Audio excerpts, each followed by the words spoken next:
जितने आस्था चैनल पर कथा सुन रहे हो, जितने फेसबुक और यूट्यूब पर सुन रहे हो, बहुत सावधानी से सुनना। शुक्रवार के दिन बेलपत्री के वृक्ष के नीचे बैठकर घृत का दिया लगाकर शरीर में जो रोग है उसका स्मरण कर कर शंकर जी से विनय कर कर, हे भोलेनाथ, आपने शुक्र देवता को संजीवनी मंत्र दिया है, तो क्या आप मेरे को वो मंत्र प्रदान नहीं करोगे? मेरे रोग, मेरी बीमारी, मेरे दुख को आप नहीं हरोगे? शिव से कहो, ये शरीर आपने दिया है और भजन करने के लिए दिया है, स्मरण करने के लिए दिया है, कीर्तन करने के लिए दिया है, तो संभालोगे भी आप। और बेलपत्री की ओर मुख कर घी का दिया लगाकर महामृत्युंजय मंत्र का स्मरण कर लेने पर धीरे धीरे धीरे धीरे धीरे धीरे वो रोग समाप्ति की ओर आता चलेगा। जब जीवन में कहीं समस्या खड़ी हो जाए, कहीं बहुत विकट समस्या है और कोई हल ना मिल रहा हो जाता है जीवन में, कोई कोई घड़ी ऐसी आके खड़ी हो जाती है जहां पर हमको सोचने के लिए भी समय नहीं मिलता। तब शिव महापुराण की कथा वर्णन करती है, गुरुवार के दिन अगर शिव जी के मंदिर में पानी चढ़ाया जाए, जल चढ़ाया जाए, तो घर में विद्वत्ता का अनुभव होता है महाराज। शिव कथा कह रहे। जब व्यक्ति को मुसीबत आती है तो उसको सारे दोष नजर आते हैं। जरा पंडित जी देखना, मुझे पितृदोष है। क्यों? बहुत तकलीफ में है, बहुत कष्ट में है, बहुत दुखी है, बहुत तकलीफ में, बहुत कष्ट में, बहुत दुखी है। देखिए जरा, पितृदोष है। पंडित जी बोलेंगे पितृदोष तो नहीं है। वास्तु शास्त्री के पास पहुंच गए महाराज, और वास्तु शास्त्री के पास जाकर कहा, जरा देखिए हम बड़े तकलीफ में, बड़े दुखी हैं, क्या वास्तु दोष है हमारे घर में? क्या हमारे घर में वास्तु दोष है क्या? देखिए जरा। तो फिर वास्तु शास्त्र ने कहा घर में भी कोई वास्तु दोष नहीं। तो फिर इतना दुख काहे से है, इतनी तकलीफ काहे से?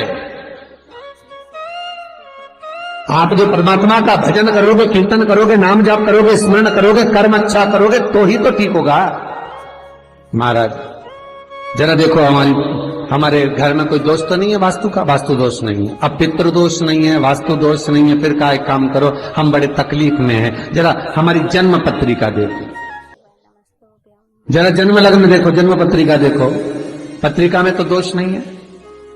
अरे भाई, जब व्यक्ति का मुसीबत का समय आता है, दुख का समय आता है, तकलीफ का समय आता है, तो वो पितृदोष देखता है, वो वास्तु दोष देखता है, वो पत्रिका में दोष देखता है कि कारण क्या है मुसीबत का।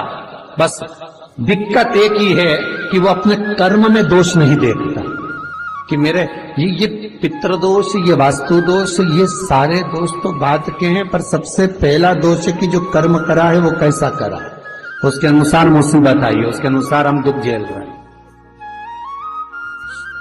बार बार कहा जाता है, मत बुरे कर्म कर बंदे वरना पछताएगा, भगवान की आंखों से तू बच नहीं पाएगा, तू बच नहीं पाएगा। हम दोष देख रहे हैं, हमने पितृदोष दिखवाया, हमने वास्तु दोष दिखवाया, हमने पत्रिका में दोष दिखवाया। मेरा एक निवेदन करबद्ध है, जब आपके ऊपर मुसीबत जब आई है, दुख जब आया है, तो अपने पूर्व के किए हुए कर्म का भी दोष निकालो कि क्या कर कर आए। पत्रिका दिखा करके बल्कि पत्रिका का दोष मत निकलवाइए, वास्तु का गलती निकाल कर वास्तु का दोष ना निकालिए। महाराज अगर पितरों का भाव निकाल कर पितरों का दोष न निकालिए, पर एक दोष अपने भीतर भी है, वो कर्म का दोष है। कुछ अच्छा करा होगा तो भगवान आपके जीवन में थोड़ा तो सुख लिख ही देगा, थोड़ा सुख तो लिखेगा। और यदि बेकार कर्म किया है तो कहीं ना कहीं दुख तो उसने लिखा है। कर्म का। मत बुरे कर्म कर बंदे वरना पछताएगा, भगवान की आंखों से तू बच नहीं पाएगा, तू बच नहीं पाएगा। अरे ओ अज्ञानी मत करना दानी। महाराज कर्म का दोष जरूर देखें। पितृदोष बाद में देखना, वास्तु दोष बाद में देखना, पत्रिका में दोष बाद में देखना, पहले अपने कर्म का दोष देखिए, फिर निवेदन करेंगे। बार बार कहते हैं कि भगवान की भक्ति में डूबो, शिव का स्मरण करो, भगवान का स्मरण करो, राम का, कृष्ण का, तुम्हारी मर्जी पड़े उसका स्मरण करो, पर करो क्यों? क्योंकि दुख, तकलीफ, कष्ट पत्रिका दिखाने से नहीं कटेगा। मकान के दरवाजे बदलने से, वॉशरूम बदलने से, पाइप बदलने से नहीं बदलेगा। दुख तकलीफ तुम 50 बार वास्तु को भी बदल कर देख लेना, फिर भी दुख और तकलीफ, कष्ट नहीं, ये कष्ट समाप्त नहीं होगा, दुख और तकलीफ समाप्त नहीं होगा। किसी से तुमने बेवकूफ बनाकर, मूर्ख बनाकर, किसी को व्यापार में, व्यवसाय में, कोई काम में किसी को मूर्ख बनाकर, बेवकूफ बनाकर, सीधा था समझ नहीं पाया, उससे तुमने 10,000, 20,000, 1 लाख, 2 लाख, 5 लाख, 10 लाख तुमने ले तो लिए और खुश भी हो गए कि मैंने उससे ले लिए। अब वो मेरा क्या बिगाड़ लेगा? आए लेने के लिए, भला क्या बिगाड़ लेगा? और वो आया, उसने कहा भैया तुमने मेरे पैसे ले रखे हैं, दे दो ना। भैया उस समय पर जब मेरे पास था मैंने आपको दे दिया था, अब आपका काम हो गया ना, दे दो। अब आपके पास में पूंजी आ गई ना, दे दो। बहुत ध्यान दीजिए महाराज, 2 तरह का पैसा होता है। एक व्यक्ति ब्याज पर देता है ना ब्याज पर, कि तुम ये रुपया ले जाओ, हम तुमसे इतना ब्याज लेते रहेंगे, बाद में मूल दे देना। और एक व्यक्ति वो होता है जो अपनेपन से, प्रेम से, अपनी करुणाता से, अपनी पहचान से, अपने हृदय से, अपनी चित्तवृत्ति से, अपने दिल से जब प्रेम बढ़ जाता है, स्नेह बढ़ जाता है, तो कह देता ले जा 2 लाख, 4 लाख, 5 लाख, काम निकाल ले, बाद में दे देना। पर व्यक्ति इतना विचित्र हो जाता है कि जिससे ब्याज पे लिया है उसका तो पूरा ब्याज देता रहता है, और जिसका बेचारे का देना है उसका दे ही नहीं पाता। पर निवेदन है, जिसने तुम्हें मुसीबत में साथ दिया, तकलीफों में, कष्ट में तुम्हारे साथ दिया, सबसे पहले हाथ जोड़कर उसको निवेदन कर कर देना कि ये तेरा है भाई, ना जाने फिर जरूरत पड़ जाए तो तुझसे मिल तो जाएगा। जब एक बार दे दोगे तो वो दूसरी बार देने के लिए तैयार बैठा रहेगा। पर तुमने जब सोच लिया, विचार कर लिया कि मैं तो खा रहा हूं, निगल रहा हूं, तो फिर जब नियत में खोट आ गया तो फिर वो कुछ नहीं करेगा जिसका तुमने पैसा खाया, वो कुछ नहीं करेगा। अब तो वो करेगा जिसने इसके माध्यम से तुझे दिलाया, उसको कुछ नहीं करना। जब कष्ट पे कष्ट आया, दुख पर दुख आया, तकलीफ पर तकलीफ आई, सारी पत्रिका दिखा ली, पितृदोष की पूजन करा ली, वास्तु बदलवा लिया, सारे काम कर लिए, तो भी दुख नहीं मिटा। तब गुरु के पास गए, पर गुरु भी क्या बोलेगा? यही बोलेगा कि और थोड़ा सा देख लो। पर कष्ट मिटेगा कब? जब कर्म का दोष मिटेगा। जो करा है उस दोष को भी तो मिटाओ। विचार करना, पांडवों पर कितनी कितनी तकलीफ आई, कितनी तकलीफ आई पांडवों पर। लाक्षागृह में आग लग गई, पर भगवान किसी रूप में आकर बता दिए कि आग लगने वाली है, सुरंग बनवा दी, बाहर निकलवा दिया। दुख तो आया था ना। पूरे वन में जब तक पांडव रहे, तकलीफों पे तकलीफ भोगते रहे, हर बार तकलीफ भोगा, पर भगवान पर विश्वास था, क्योंकि माता कुंती ने कहा था कि कर्म के लेख को शिव काटता। भगवान ब्रह्मा उतना ही देंगे जितना तुम्हारी लेखनी में लिखा है, भगवान विष्णु उतना ही देंगे जितना तुम्हारे भाग्य में लिखा है, पर भगवान शंकर तो कुछ नहीं देखते, न लेखनी न कर्म न भाग्य, उनका अपनाए दे दो उठा के, उठाओ दो। क्या सोचना, क्या विचारना, क्या करना, दे। फिर नहीं सोचा, फिर नहीं विचार। गणेश जी को जब घर में प्रवेश दो, गणेश जी को जब घर में प्रवेश दो तो गणेश जी का मुख आपकी ओर महाराज, और जब गणेश जी को विसर्जन भी करो तो गणेश जी का मुख आपकी ओर, पीठ नहीं, पीठ नहीं। कई कई लोगों के घरों में गणेश जी की बहुत सारी फोटो हो जाती है, बहुत ध्यान दीजिएगा महाराज। कई कई लोग गिफ्ट में गणेश जी दे देते हैं। शास्त्र कहता है जिसने अपने जीवन काल में, आपको पहले भी कथा में कहा था, एक आंवले का वृक्ष, एक गणेश जी की मूर्ति, आंवले का वृक्ष, गणेश की मूर्ति, ये दो चीजें एक ऐसी हैं जिसको एक वो क्या बोलते हैं उसको, एक कुबेर का स्टेचू भी आता है जिसको कंधे पे पोटली रखी हुई स्टेचू आता है, वो गंजा बाबा रहे सो, क्या बोलते हैं हम लोग, कहते कुबेर स्टेचू बोलते हैं। ये भी गिफ्ट में नहीं दिया महाराज। यदि गणेश की मूर्ति, गणेश की प्रतिमा, गणेश का फोटो हम किसी को गिफ्ट में दे देते हैं तो हमारे घर की संपदा उस तारीख को लिखकर रखना, उसके बाद में धीरे धीरे छिन्न होने लगती है, संपदा टिकती नहीं। 1 रुपया कमाओगे, 1.25 रुपया खर्च हो। और घर के हर जगह पर गणेश जी की मूर्ति नहीं लगाना चाहिए, घर का फोटो, गणेश जी का फोटो हर जगह पर नहीं लगाना। जहां पूजन करते हो वहां लगा लो, जहां स्मरण करते हो वहां लगा लो, चल जाएगा।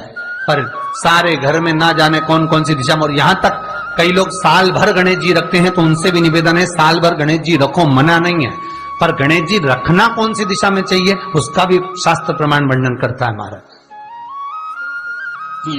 उसका भी शास्त्र प्रमाण महाराज। आते समय गणेश जी का मुख आपकी ओर हो। कल से एक नियम लेना, शमी के वृक्ष की पत्ती, जैसे ये बेलपत्र होता है, शिव को और गणेश को बेलपत्र, शमी पत्र समर्पित होता है।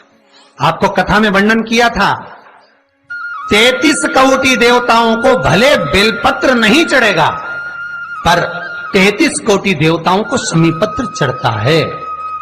और उसमें एक गणेश जी महाराज और एक बाबा भोलेनाथ, इन दोनों को शमी समर्पित होता है,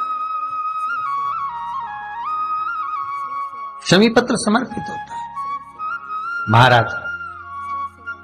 कथा में पहले भी वर्णन किया, आज फिर आपको, शिवलिंग है, समझ लेना बहुत अच्छे से, जो आपको करना है रिद्धि सिद्धि पाने के लिए, संपदा को बढ़ाने के लिए। ये शिवलिंग है, ठीक है, ये गोल जलाधारी है, ये चरण से जल नीचे गिरता है। शंकर जी का पूरा परिवार शिवलिंग के आसपास में है। शंकर जी की 5 लड़कियां जो ऊपर से जल नीचे गिरा रही हैं, जया, विषहरा, शामरीबारी, दोतली और देव, ये शंकर जी की 5 लड़कियां, जिनका नाम लेकर सोने से रात्रि में नींद अच्छी आती है। एक एक बूंद जो ऊपर से गिरा रही हैं, ये शिव की 5 बेटी।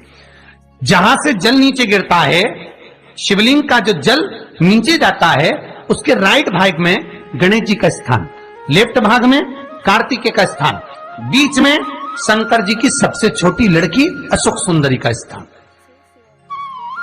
शिव महापुराण की कथा कहती है, और गणेश चरित्र अपन श्रवण कर रहे हैं, और कल से चतुर्थी लग रही है। जिसके घर में संपदा की कमी पड़ती हो, बीमारियां ज्यादा फैल रही हो, बहुत कष्ट हो महाराज, बहुत ज्यादा दुखी हो महाराज, कोई काम नहीं बन रहा, बहुत तकलीफ में हो, तो शमी पत्र, शमी की पत्ती, जहां गणेश जी का स्थान है वहां पर 5 शमी पत्र 5 समर्पित करें, और शंकर जी के ऊपर 3 शमी पत्र समर्पित करें। बहुत ध्यान देना, 5 शमी पत्र जहां गणेश जी का स्थान है शिवलिंग में, वहां समर्पित करें। 3 शमी पत्र शिवलिंग के ऊपर समर्पित करें।